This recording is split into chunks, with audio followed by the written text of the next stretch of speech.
परसों मैंने अपनी आंखों से देखा है, अरविंद केजरीवाल जी के घर पर देखा है, सत्येंद्र जैन जी 2 करोड़ रुपए अरविंद केजरीवाल जी को नगद देते हुए मैंने अपनी आंखों से देखा है।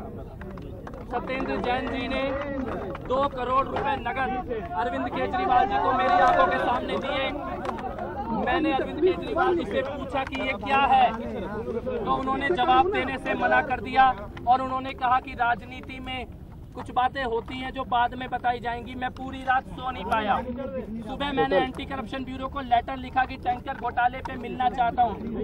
मैंने ये मन बना लिया था कि संवैधानिक पद की शपथ होने के नाते जितनी जानकारी मेरे पास है सब एंटी करप्शन ब्यूरो को दूंगा। फिर मेरी आत्मा ने यह कहा कि एक बार अरविंद केजरीवाल जी से मिलकर ये बात उन्हें कहनी जरूरी है। मैंने अरविंद केजरीवाल जी से ये कहा कि जो भी कुछ हुआ है, जो भी पैसों की बात है, वो किसका पैसा है, वो पैसा कहां से आया सत्येंद्र जैन के पास, और वो नगद पैसा क्यों था।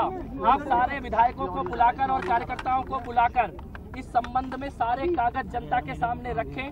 आप बताएं कि वो पैसा कहां से आया, और अगर आप क्षमा, हो सकता है गलती हुई हो, गलती सबसे होती है, अरविंद केजरीवाल जी भी एक इंसान है, हो सकता है उनसे गलती हुई हो। मैंने कहा आप क्षमा मांगे, जानकारी दें। और माननीय सत्येंद्र जैन जी ने मेरे से खुद व्यक्तिगत तौर पर एक बात बताई कि अरविंद केजरीवाल जी के किसी सगे रिश्तेदार की जमीन के लिए 50 करोड़ की डील उन्होंने कराई है।